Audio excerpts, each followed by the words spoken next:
is Dr. Will Sedley, who's going to give the presentation today. So we welcome Will. Yeah. Just prior to that, yeah, Kevin is doing speech to text in the corner, and you'll see Billy and Jim at the back. They're filming the event today. If you don't want to be in the finished product of the film, just let us know, or let the guys know that, and it won't appear anywhere. And it won't appear anywhere without anybody's, without us seeing it and consent first. Yep, we all okay with that? Yeah, and I'll now hand you to Will. Yeah, okay. You had your calls before, is it? I have, yeah. No, I don't need more. So, like that. I thought I don't have enough things on my belt. I should add some more. I had my watch on there this morning. It fell off while I was walking down the corridor. Right. Well, thank you for having me here. It's my pleasure, really. I'm hoping that you'll come away having learned something about tinnitus. I can't explain everything to you. I'll come on to my background and training and everything in detail, but I've spent 3 hours recently trying to explain my new theories of tinnitus to a world expert, and it took the full 3 hours to just about get us to see eye to eye and check we were talking about the same thing. So I'm not going to be able to explain everything, but I'm hoping I can educate you a bit, and more so, I'd like to be educated, because as our thinking and understanding of tinnitus is moving on, I'm thinking all the time about how we might, as doctors, as health professionals, best organise our tinnitus services to meet the needs of yourselves. And after all, you and other people with tinnitus are who it's all about, not us. So before I launch into the talk, I suppose I'll tell you a bit about my background. So I'm a doctor. I graduated from medical school in 2007, and I've come in. I will hold my hands up and say I've come into working with tinnitus by complete accident. I was always fascinated by the brain and how the brain creates our sense of reality and what we experience, and thought I should probably do something that captures that down the line.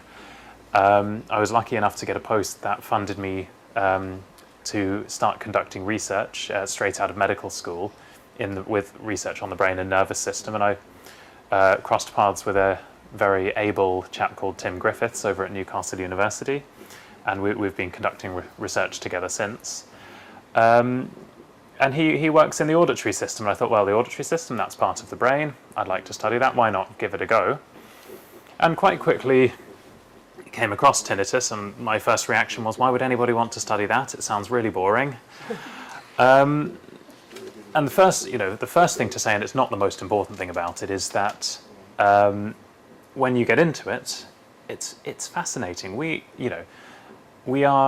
Anyone who experiences this, I myself get a bit, is being tricked. We're all being fooled by our brains into experiencing, as clear as daylight, as real as anything else, that there is a sound, a thing that's there that is not in the outside environment.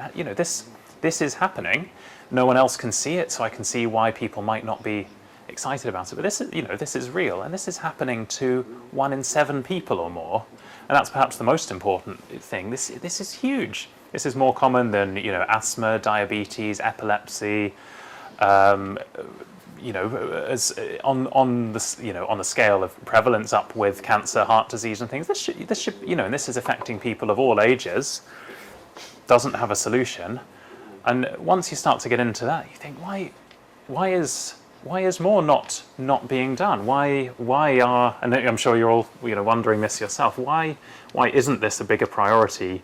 Why isn't there more talk about this? This is just being allowed to happen. Now, thankfully, actually, as I've learned, there is a tremendous amount of research going on into tinnitus worldwide. It's a very active research community.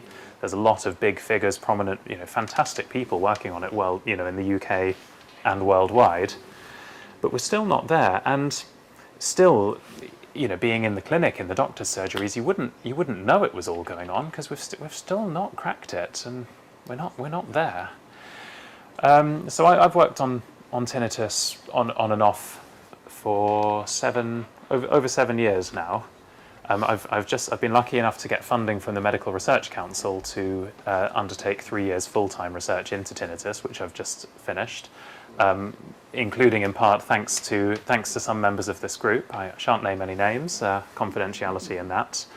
And this is my third time being here. I came as a junior researcher who knew nothing about tinnitus and wanted to meet people and get volunteered. And I'm hoping as time's gone on, I'll be able to give a little bit more back and it be a less one-way street of me coming for my own knowledge. We'll see. I don't want to promise too much. Anyway, so I'll launch into. I don't know what the computer's now doing, but I'll tell you what I'm going to talk to you about anyway. This is a whistle-stop tour, and then a number of questions I'd like your opinion on. So I'm going to define tinnitus, give a little bit of background. You're not going to need to know this stuff. And I'm going to focus a little bit less on what we know from tinnitus research and what tinnitus research can explain, and I'm actually going to focus a bit on what it still can't explain. I'm then going to talk about some of my own research and that of some of my colleagues that we've performed locally and in collaboration with some other research groups. I'll talk a bit about treatments, not too much, because as you'll know, generally there are not good, widely effective treatments, but I'll list some of these and why they don't work, and then lay out what in my mind are some of the perhaps potentially fruitful avenues for research in future for how we might start to really make more progress in tackling tinnitus. And then I'll finish with some questions for you, and that's the bit where I'm hoping to continue to learn myself. So I don't need to define tinnitus for you. You hear sound where there is not sound in the environment. It's generally persistent and it's usually a simple sound. Some people get music and very rarely even voices, although that's unusual in this context, maybe musical lyrics, but we're talking about some, basic tinnitus, whether it's a ringing, a whistling, a hissing, a banging, a buzzing, these sorts of things, and that are generally an isolated phenomenon. It can occur due to part of a wider neurological disorder, but it's generally something that occurs in and of its own right, in isolation. As I mentioned before, so the best evidence about the prevalence of this it's from US studies, but we think UK is about the same. About 1 in 7 people will seek medical attention in their lifetime for ongoing troublesome, tinnitus enough to bother them, and 2% of the whole adult population claims to have a significantly impaired quality of life long term on account of ongoing tinnitus. So this is massive, and you don't need me to tell you it's massive, but it's massive and it's very, very common. It becomes more common with increasing age, but it can start any time from childhood, and it's not a rarity anywhere from there onwards. And the big risk factor is hearing loss. I'll come on to that a little bit more just now, in fact, in a minute actually. So this is my impression of what happens when somebody gets tinnitus and goes to the doctor. So if you start at the top here, you go, oh, I've got this noise in my ear, this isn't very nice. You go to the doctor and think, well, I can hear so much that's going on. The doctor's bound to be able to see or hear something, because why am I hearing all this? The doctor looks in your ear and goes, well, I can't see anything. Or they'll say you've got wax or something like that. But we'll basically say, not sure, let's do a hearing test. Maybe let's do an MRI scan. Anyone here had an MRI scan? Yep. And whether or not there's anything on either of those, I mean, this person here, this example person has some high frequency hearing loss, which most people with tinnitus have, some people won't. And regardless of the result of that, and regardless of the result of the MRI scan, you come back to the doctor who goes, don't know. And you go one of these two ways. You're either like this more stoical woman at the bottom here who goes, oh well, if there's nothing else wrong, I can live with this, all right. Or you go, well, that's no good. This is awful. I can't live with this, and you get driven totally mad. And that, has anyone had an experience with doctors that doesn't fall into this category? Oh yeah. It was more than about 25 years ago or so when I experienced tinnitus and went to my GP at the time and diagnosed tinnitus. He didn't look at my ears, but right. This was a different generation. Okay. So you got the shrug without even the initial test or that. Okay, so you had an even more limited journey than this. And can anyone relate to parts of this? Yeah. Okay. I'm seeing a lot of nodding. I'll come back to this at the end. We'll go on with the body of the talk. So a lot of one of the big questions in early tinnitus research, but it's actually still not a solved question, although it's often treated as solved. Where is the tinnitus? Is it coming from the ear, or is it coming from the brain? So we started out thinking, well, the sound's in the ear. Surely it's coming. It occurs mainly if the ear is damaged. Surely it's coming from the ear. Surely the ear's angry and damaged, and the little hair cells are sending off nerve impulses, and we're hearing them, right? And so on this sort of right-hand edge of the scales, there's some factors in favour of tinnitus being generated in the ear. If you have a major source, noise-induced hearing loss from a sudden noise trauma, or even if you just go to a really loud nightclub concert or anything and get ringing in your ears afterwards, even temporarily, the tinnitus often starts straight away. So you might think, well, the brain hasn't had time to catch up and cause anything, so that suggests maybe it's from the ear.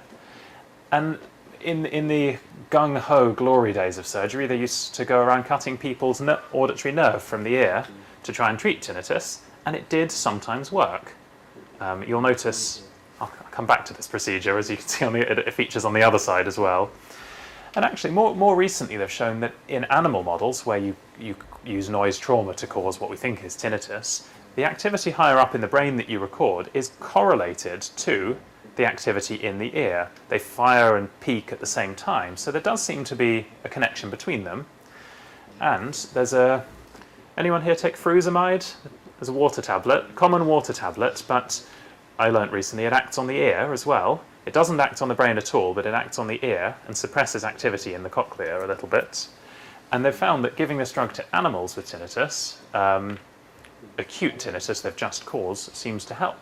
And they've tried it in people, and it maybe helps a bit, but it just doesn't, while you're giving it, no real lasting benefit. These are big injected doses. So again, you can do something to tinnitus just by working on the ear.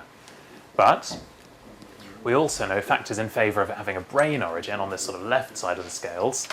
What people who have hearing loss and tinnitus have reduced firing in the auditory nerve, so the brain is getting less input from the ear, but when you measure activity in the hearing pathways in the brain, it's elevated. So somehow the brain is going from reduced input to increased activity higher up. We think it's turning up the volume dial, turning up the gain somewhere in the pathway. And some people think, quite rightly so, this increased gain or amplification might have something to do with tinnitus there.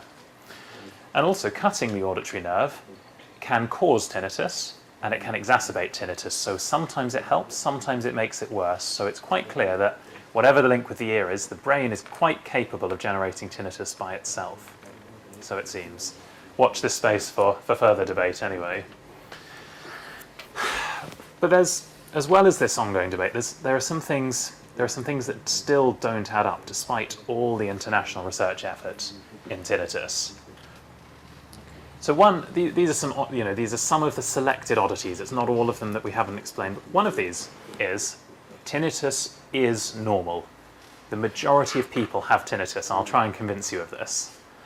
Not to the same extent, but do. So I've got a picture of a soundproof booth here.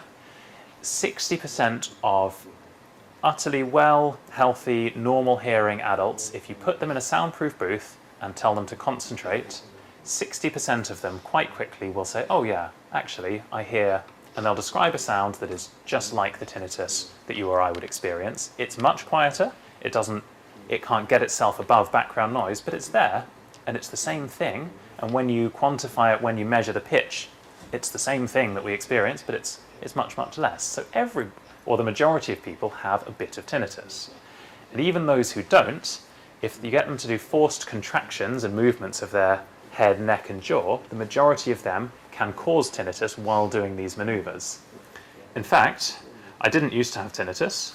I was so interested by this, I practiced with all kinds of manoeuvres. I used to have a lot of train journeys and I'd sit there trying this and that, and I caused tinnitus. It didn't go away. It's not that bad, but it's not gone.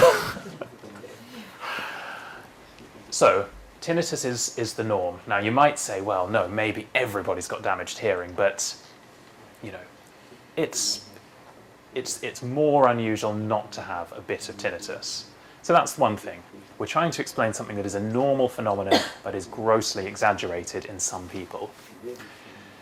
Now, we all know hearing loss is a big risk and the major risk factor for tinnitus, but even when tinnitus is caused by hearing loss, it doesn't have to start at the same time. It can start as soon as the thing that causes the hearing loss. It can start, you can have the hearing loss, which has gone on and on and on and on, no problem for months, years, and one day, bang, the tinnitus starts. Why is that? What's this second process? Why, you know, how can this have been there the whole time, that you only get the tinnitus there much later?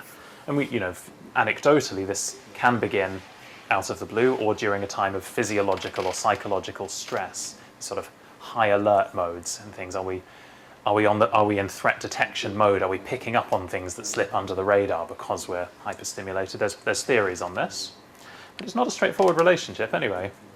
And also, hearing loss can occur without tinnitus. Many people have hearing loss and never get tinnitus.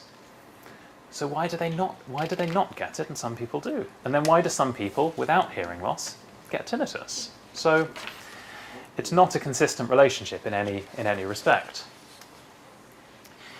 Now, coming into I don't want to go into too much of the fine detail of brain recordings, but I'll tell you there's been a lot of interest of measuring ongoing brain waves. This is with electrodes on your scalp or magnetic sensors around the brain, picking up on what the auditory part of your brain is doing just at rest. And from about 2005 onwards, there was a lot of interest in this because research groups were taking a group of people with tinnitus and comparing them to, they were taking middle-aged people with hearing loss and tinnitus and measuring their brain activity, and they were taking university students with no hearing loss and no tinnitus, and getting them to sit at rest in this scanner and comparing their brain activity. And lo and behold, there were lots of differences in the hearing part of the brain. There were these abnormal patterns of activity, and lots of theories have been built on this, careers have been made on this. But when people have gone back and done the same study, but not used young, normal hearing university students and used people of the same age and the same hearing level as the people with tinnitus, there are no differences. So, hearing loss and a predisposition towards tinnitus has correlates in terms of brain activity. It changes your ongoing brain activity, but the brain activity doesn't seem to care who actually goes on to get tinnitus. So we're maybe measuring a precursor, but then there's something a bit less defined, this second hit, you know, the bit that why you suddenly wake up with tinnitus one day when you never had it before, even though you've had your hearing loss for 10 years. We're not getting at that in terms of brain imaging. But if you suppress tinnitus temporarily, or if then you cause reliable changes in brain activity, there are reliable brain correlates of how loud the tinnitus is, and if you successfully treat it, a bit controversial the treatment in question here, then again you get brain activity changes. So there are brain correlates of the severity of tinnitus, but not that actually distinguish people with tinnitus to those who are just predisposed with it. So we're still missing a trick. So in terms of the research I've been doing, so I've been working full-time on tinnitus research the last 3 years, but I've done periods of tinnitus research off and on over the several years before that, and I've been very fortunate in terms of getting research funders interested. So I've been supported a lot by the National Institute of Health Research and the Medical Research Council, who've funded me for the last 3 years and all the research I've been doing. And the things I'd like to talk to you about are on brain activity and brain chemistry as well, which is a more emerging area in tinnitus. And you know, once again, I've always received very great support from members of this group. I'm not touting for business here, unfortunately. There's no project just now on the horizon. I do plan to continue this research down the line, but you know, another note of thanks to everybody who's, you know, even those who volunteered and not been suitable. It's all very appreciated. So just to bring you through a couple of these studies, this is one that's just been accepted for publication, actually, in the Journal of Neuroscience, which is a very well-respected venue for it to appear. I looked at 14 people with chronic tinnitus and 14 people who are really well matched for age, hearing, sex, everything else. And I split the groups, half normal hearing, normalish hearing, half with significant hearing loss. And again, the control with volunteers without tinnitus were matched in every respect but the tinnitus. And these are just, I don't know if anyone's familiar with looking at audiograms here, but the left to right, it's the different frequencies from low to high. We've got left ear and right ear, and the worse the hearing is. So we're seeing a drop-off, a worsening hearing into the higher frequencies. And the solid line is the control group, the dashed line is the tinnitus group, and you can see, I was very proud of this. The matches that good just never happen really, so I got very lucky there. But they're a very nicely matched group, and there's a table, I won't take you through everything, just showing that all the other measures we got matched as well. Everyone's gone through an MRI scanner to have using special techniques to look at the brain chemistry in the auditory cortex, the higher hearing center of the brain. So an example here, this is one individual's brain image, and this square is the area we got measured the chemical signals from. It's quite a large area, but it covers the whole auditory cortex. And what we get out is this nice chemical spectrum. If anyone's familiar with mass spectrometry or other kinds of spectrometry, we get these nice chemical peaks. And there's a blown up one of here. This is what we're interested in. This is GABA. If anyone's come across GABA, it's the main inhibitory chemical in the brain that dampens down excessive activity. Lots and lots of well-known medications work on GABA. The benzodiazepines, many epilepsy drugs, some others as well. And there's reason to think that there might be deficiencies in GABA localized to the auditory parts of the brain in tinnitus. So an inability to inhibit what should normally be inhibited, perhaps to the point where it doesn't get perceived. So that's the thought. And what we've found, we'll particularly look at the right. We've got a better signal from the right side of the brain for technical reasons. But the control group has this amount of GABA, and the tinnitus group had significantly less, which cannot be accounted for by hearing, age, any of these other factors. It seems like there is a primary deficiency of chemical inhibition related to tinnitus. So the full implications of what this means are yet to be established. That it's a need for further work, but this is really the first time that this has been conclusively demonstrated. To tell you a bit about another study, this one actually I did down in London using an MEG scanner. If anyone's ever had an EEG where you stick all the little electrodes on your scalp, this is, if anyone's a physics nerd, you'll know that any source of an electrical field is also a source of an electrical potential is also a source of a magnetic field at right angles. And so instead of putting electric sensors on the brain, you can use magnetic ones. And there's a few technical advantages I won't bore you with.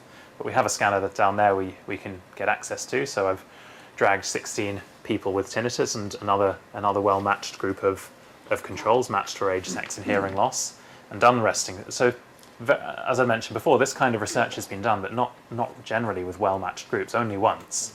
So this is the second only study using well-matched groups, and I've looked at a few things that the first study didn't, and focused on activity in the auditory cortex, in the hearing parts of the brain, and compared these groups. So this is an MEG scanner, so there's a nice array of magnetic sensors buried deep in here, just over the surface of the brain. The whole rest of this is a massive tank of liquid helium, because these are superconductors and they only work when they're about at absolute zero. So it's perfectly safe as long as nobody punctures the tank. I'm kidding. I mean, it's well armoured. There've never been any MEG accidents. It's a very safe, quiet machine. This is not one of my volunteers, but this is the same scanner. This is exactly what they'd have looked like. And I made them sit there and look at a white cross on a black screen. It was very boring. But what did we find? There were no differences between the tinnitus group and the control group. As before, I've worked very hard on using the most sensitive techniques to find any subtle differences there might be. So again, we're not differentiating between those with tinnitus and those simply with the predisposition, with the hearing loss and all the changes that go with the hearing loss, all the compensatory process, extra amplification in the brain. But what we did find And again, these yellow boxes are just my areas of interest in these hearing-related or tinnitus-related parts of the brain. There were correlates of factors related to tinnitus. Perhaps most interestingly, the degree of hearing loss, particularly within the tinnitus group, but in both, did correlate very strongly with ongoing activity. So again, it's the predisposition, not the tinnitus, that's causing these brain changes.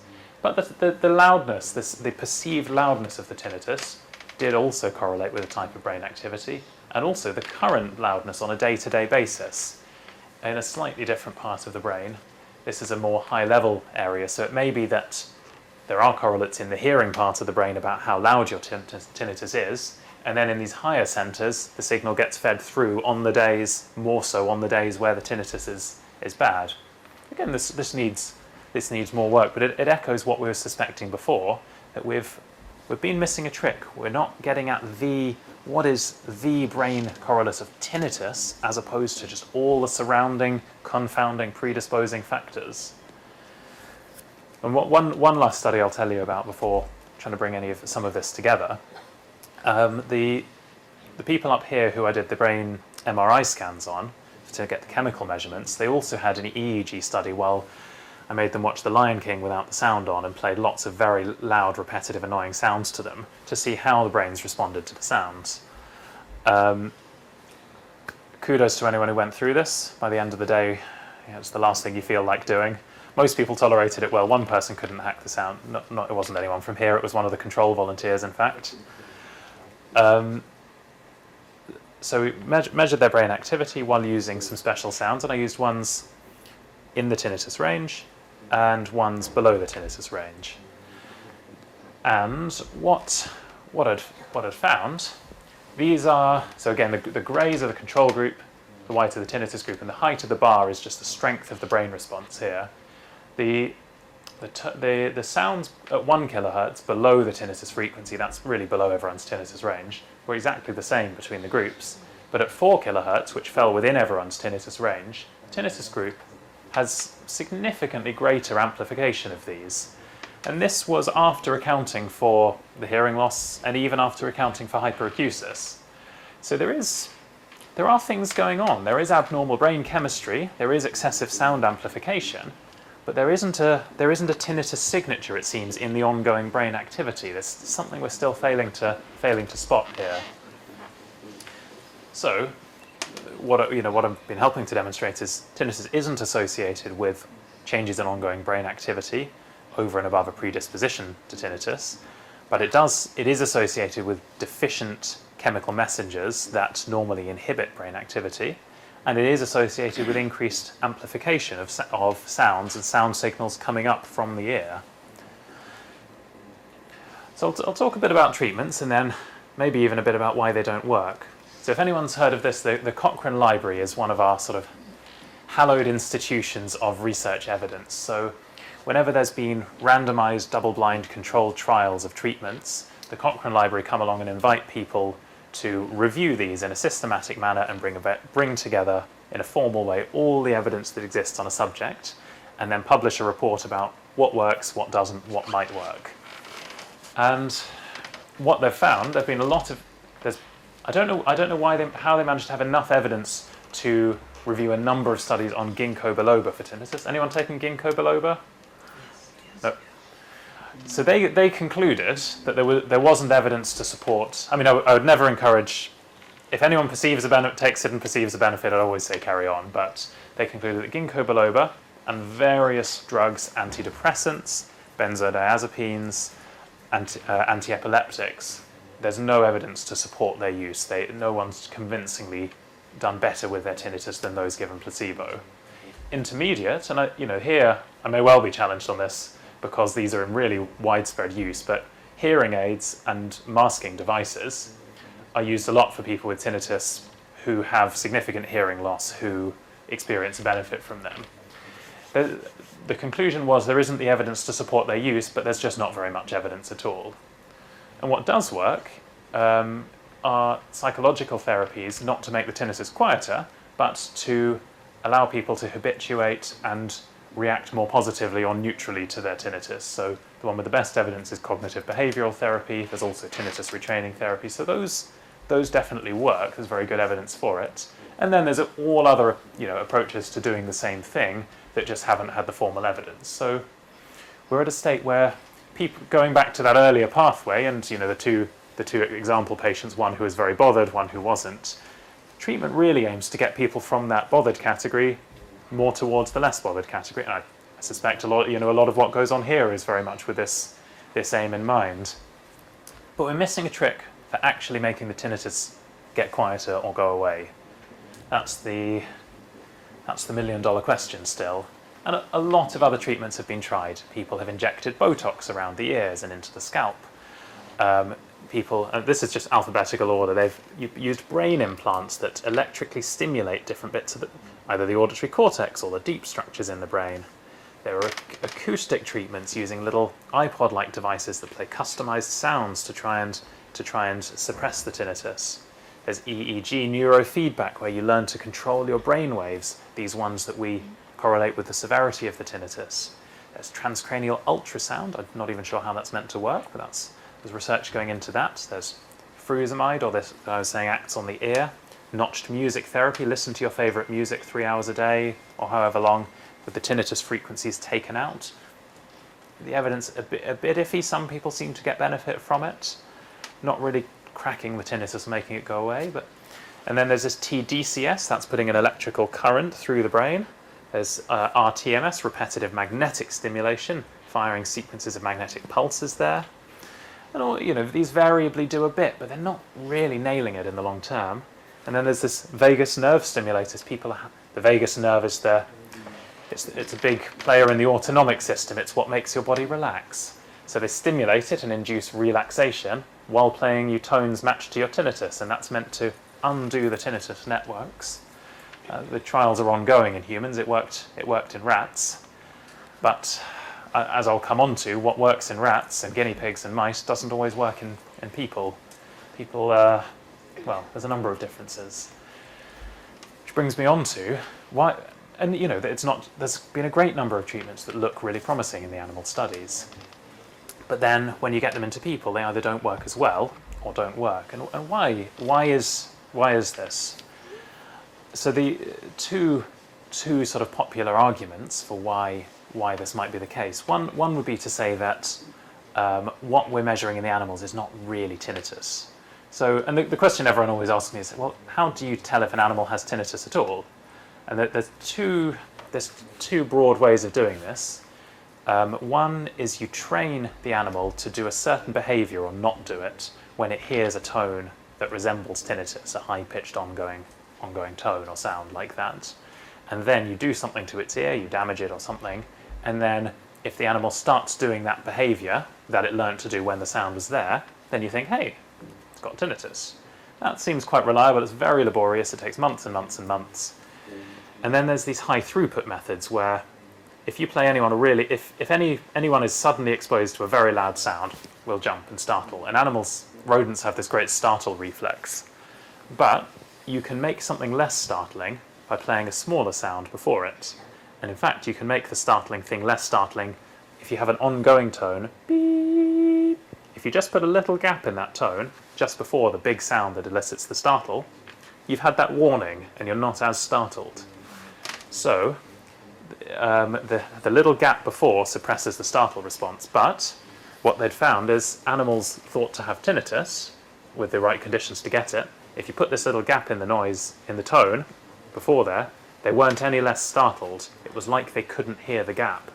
So there's a lot of excitement about this because you don't need to train the animals. You can use this model in dozens of animals really quickly, and loads of research groups have started using it.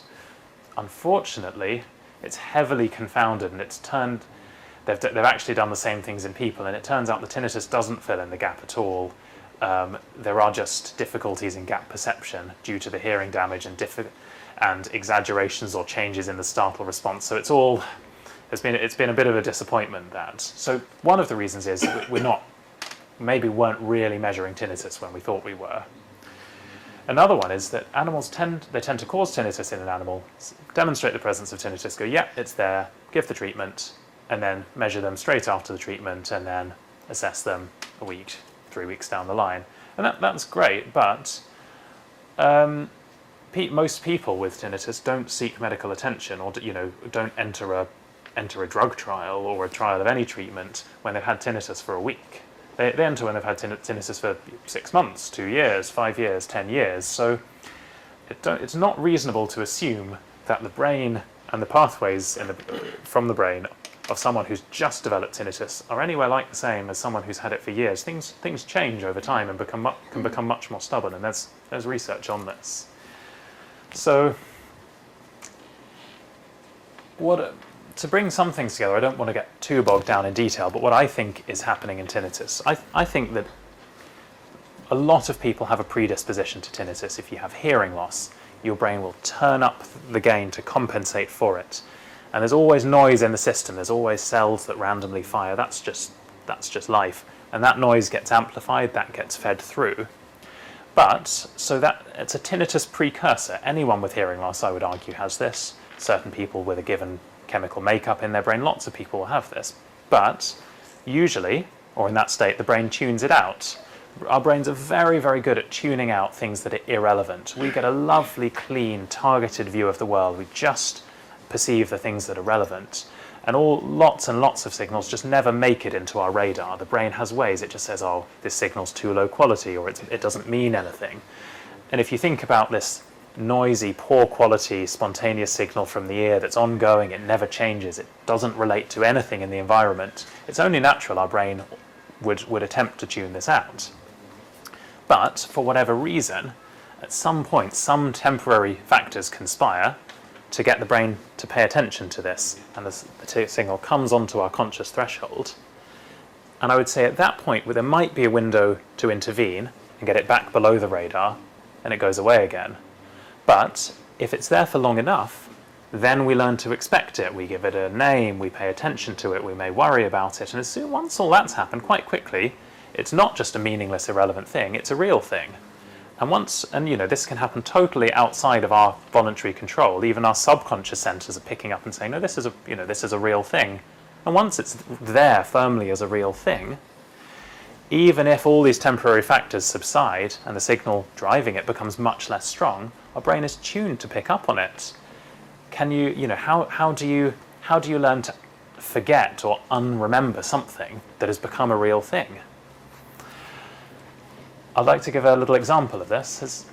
I hope too many of you haven't seen this picture before, but anyone like to tell me what's in this picture? Is this more than just a random pattern of dots?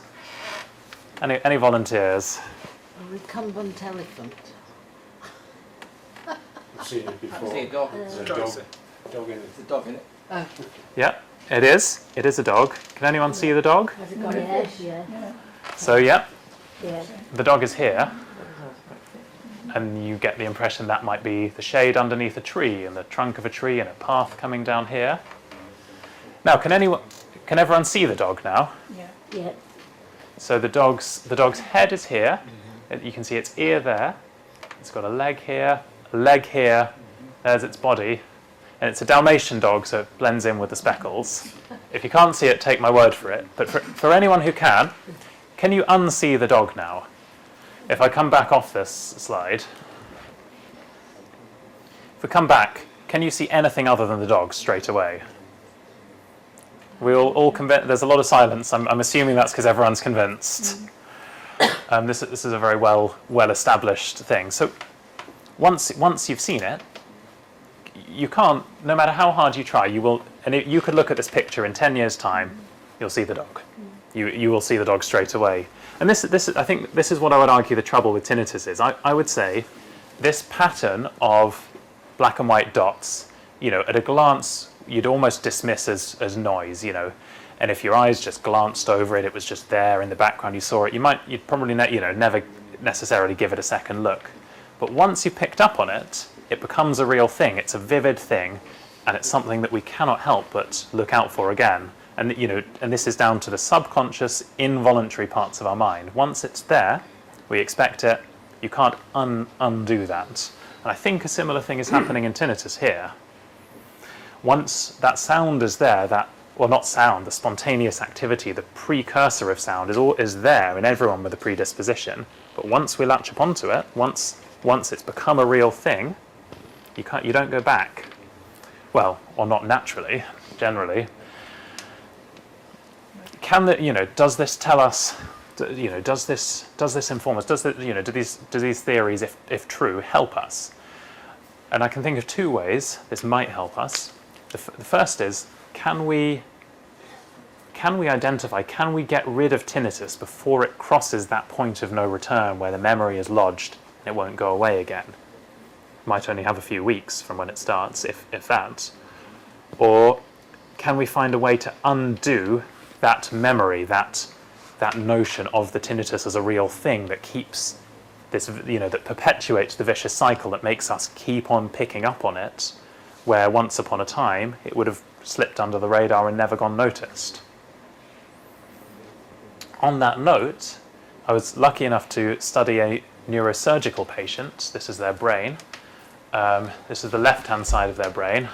And this person had epilepsy that was nothing to do with their tinnitus, but they had tinnitus from noise damage from firing guns. And they spent 2 weeks with every black dot is an electrode on the surface of their brain, waiting for them to have seizures because they wanted to find out where it came from, where the epilepsy came from, and take that bit of the brain out. But while he was there, we did some experiments on the tinnitus, and we contrasted the high and low tinnitus states. All these orange circles are the brain activity that corresponds to the tinnitus. But what I'm showing you here in red, he had a tiny, tiny malformed area of his brain here, that in red here. It's very close to, this is the back end of one of the memory centers in the brain. And there's an orange circle there indicating that bit of brain changed its activity when the tinnitus changed. And then this darker grey area around, this is the area the surgeons ended up removing from the brain. Now this man had tinnitus in both his ears. It had been there for a very long time. And you'll see that the area they took out just lopped off the back end of this memory centre, not the whole thing, but a little bit of it that seemed relevant to tinnitus. And after that, now in many respects, one half of the brain controls the other half of the body or represents it, or the other ear. So the opposite side to which he was operated on, the tinnitus went from that ear, and it never came back. Now, I'm not suggesting that people go and have brain surgery, but it had been suggested actually that targeting that structure might be a way of sort of breaking this memory of tinnitus and actually getting rid of it. And we've talked to the person who put those theories out, who's very excited about all of this, that actually it does seem like, so we didn't interrupt the hearing parts of the brain, just this tiny bit of that memory center implicated in tinnitus, and the tinnitus went from the other ear. Now, unfortunately, he did have a few, not dramatic, but he had a few cognitive problems. It wasn't without side effects. So this is not a widely effective treatment, but it does just make us wonder, is there a more rational, targeting, safer, more low-key approach to breaking this cycle, as has been done in a still rather a blunderbuss, lobotomy-esque fashion here? So it's food for thought.